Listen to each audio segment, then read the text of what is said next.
Christmas and a World Cup. Does it feel, well, right? Make your own mind up.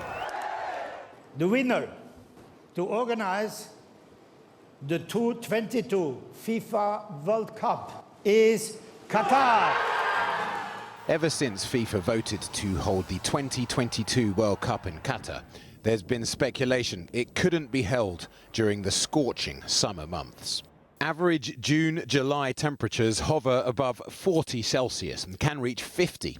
But winter here is more like a European summer, highs between 25 and 30. Moving, announced a FIFA task force today, was the only option. It's clear that there are pros and cons for all, but that there is one period which, there will be not one solution which will be supported by all. But there is one solution which is coming out from this discussion, which is November-December 2022. FIFA were warned about this well before the decision to award Qatar the World Cup. Their own technical advisors said a traditional summertime World Cup here would be high risk. Qatar had promised the very latest cooling technology, but it would appear they now don't have to bother, with the 2022 World Cup final a few days before Christmas.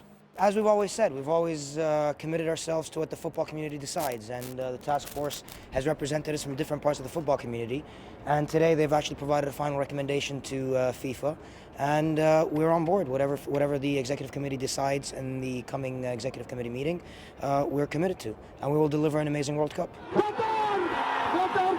Qatar has worked hard to try and convince the world that they have a footballing culture worth the name. But the traditional World Cup fans remain unconvinced. Punters are one thing. The European clubs and leagues are another.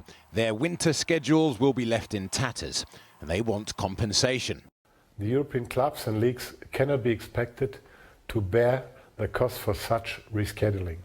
We expect the clubs to be compensated for the damage that the final decision would cause. Christmas is the highlight of the football calendar for many.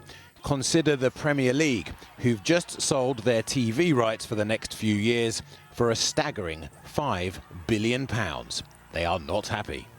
The idea that we've turned up today, it's a pretty short meeting to be told it's going to happen in November, December, is very disappointing. We've had a consistent position all along, I think. For the integrity of a football league, to have to stop for 6 or 7 weeks is less than ideal. Integrity, of course, is a concept many find hard to reconcile with FIFA. There are still unanswered questions about how exactly Qatar won the bid. At the time of the vote, it was to be a summer World Cup, just like it's always been.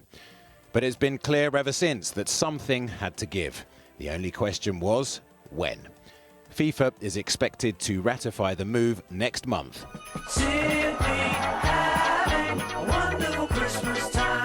At least it means there'll be an alternative to watching the Great Escape again.